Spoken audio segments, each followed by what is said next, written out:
네, 월요일 시장 마감됐습니다. 코스피 지수는 강보합 수준에서 마무리가 됐고요. 코스닥은 시간이 갈수록 낙폭이 조금 더 커지는 모습이었습니다. 0.85% 떨어지면서 550선에 걸치면서 마감이 됐습니다. 외국인들이 계속해서 최근에 시장에서 파는 움직임입니다. 5일 연속 매도를 했지만 매도 규모 자체가 크지 않기 때문에 시장이 그나마 좀 견디지 않나 하는 생각이 또 드네요. 자세한 시장에 대한 정리해보겠습니다. 하나대투증권 멘토스 장혁진 연구원, 한국투자증권 이프렌드 에어 허은정 연구원과 함께하겠습니다. 안녕하세요. 안녕하세요. 네, 자 장혁진 연구원부터 먼저 코스피 마감 시황부터 점검을 해보도록 하죠. 네, 일단 오늘도 월요일답게 거래대금이 상당히 부진한 모습인데요. 3조 300억으로 간신히 3조 원을 넘었습니다. 지난주 월요일에도 2조 7천억대로 가장 적은 거래대금을 좀 기록을 했었는데, 계속해서 월요일장은 눈치 보기 장세가 이어지고 있다. 그리고 외국인들이 많은 금액은 아닙니다. 435억 정도 매도 전환이 되었는데 외국인과 연기금의 그런 매도와 매수, 5일째 이런 흐름들이 갈리고 있는 모습들, 그래서 뚜렷한 방향성은 안 나타나고 있는 그런 상황이고요. 개별적인 호재가 있었던 KCC나 제일모직 같은 종목들이 간헐적으로 좀 올라오는 그런 시장 상황이었습니다. 대형주 쪽에서는 딱히 이렇게 시장의 방향을 좀 잡아줄 만한 그런 주도주가 아직까지는 좀 안 나오고 있는데, 오늘 같은 경우 좀 시장 특징이라고 할 수 있는 거는 역시 이제 중국 관련주들의 반등이라고 볼 수 있겠습니다. 상해종합지수가 현재 1.5% 정도 반등을 하고 있는데 산업생산지표가 좋게 나오면서 여기 가운데 화학업종과 철강업종이 오늘 전반적으로 강세를 보였습니다. 특히 고려아연이 비철금속 가격 상승에 대한 기대감으로 6.9% 반등을 하는 모습이었고요. 최근에 가장 코스피에서 제일 잘 나가는 종목이라고 하면 역시 이제 효성이라고 볼 수 있겠는데요. 실적 턴어라운드 이슈로 인해서 기관에서 최근에 상당히 많이 사고 있습니다. 2.3% 오늘도 다시 반등을 하는 모습이었고요.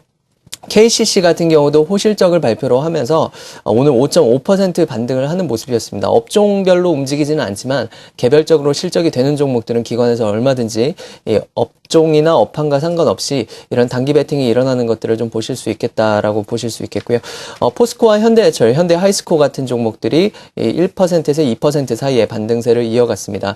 IT 업종에서는 제일모직이 아무래도 이제 노바LED 인수 소식으로 인해서 이제 4.1%를 반등하는 모습이었고요. 기타 일부 OLED 종목들도 좀 같이 올라오는 모습이었습니다. 삼성전자와 SK하이닉스 등이 반등을 보였고요. 지난주에 이제 좀 강세 보였었던 LG 계열 IT 그룹주들은 오늘 조금 쉬어가는 모습이었습니다. LG전자가 마이너스 1.3% 조정을 보였고요. 자동차 업종도 나름대로 좀 선방을 했는데요. 기아차와 현대모비스가 강보합세였고요. 현대차는 소폭 약세 전환이 되었는데, 차 부품이나 또 최근에 또 주목이 되었었던 차 튜닝 관련주나 해서 이제 상신브레이크, 덕양산업, 유성기업, 임팩 같은 차 관련주들이 코스피에서 좀 중소형 저평가 관련주로 오늘 시세가 상당히 강화되는 모습을 보여주었고요. 또 오랜만에 이제 조선업종도 좀 강세를 보였는데요. 현대미포조선이 3.5%, 한진중공업이 1.7%, 그리고 STX 그룹주들 계속해서 이제 좀 급등락을 반복을 하고 있는데 STX 조선해양도 오늘 좀 강세를 이어갔고요.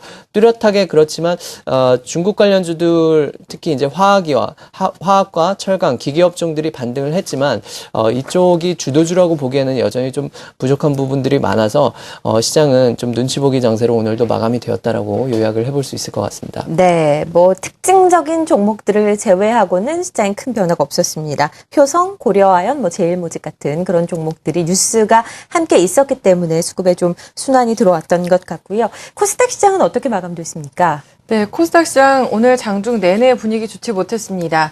강보합권으로 출발했습니다만 외국인과 기관들의 동반 매도세가 더욱 거세지면서 코스닥 시장은 하락 전환이 됐고요. 그 이후에도 매도에 대한 강도가 쉽사리 축소되지 못하는 상황에서 지속적인 코스닥 시장은 약세를 또 이어가는 모습이었습니다. 시가총액 상위 종목단에서도 대부분의 종목들이 1% 이상 하락한 가운데 그나마 동서라든지 시젠, 그리고 실적 굉장히 양호했었던 성광밴드 정도만이 플러스 마감을 했다라는 말씀 드릴 수 있겠습니다.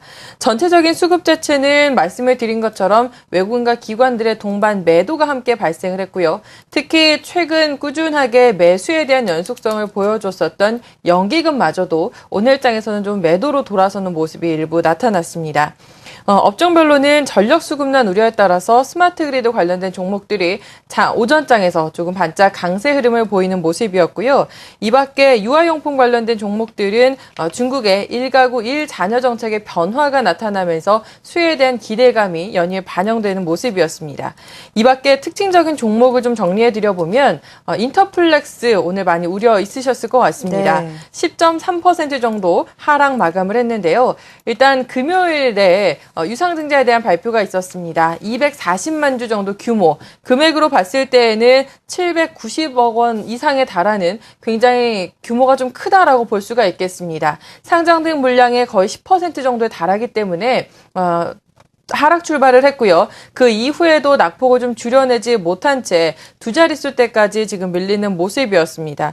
당분간은 이런 투자 심리 급냉에 대한 분위기가 조금은 나타날 가능성 배제할 수 없어 보이고요. 한진 PNC의 경우에는 지금 대표이사의 횡령과 배임설이 들리면서 하한가를 기록을 했습니다. 조회 공시 답변을 통해서 일단 수사 중에 있다라는 그 내용들이 지금 회사 측에서 전달이 되고 있기 때문에 이에 따른 유의도 각별히 좀 필요하실 것 같습니다. 네, 코스닥의 특징적인 종목 흐름 살펴봤습니다. 인터플렉스가 오늘 가장 큰 핫 이슈가 아니었나 싶네요.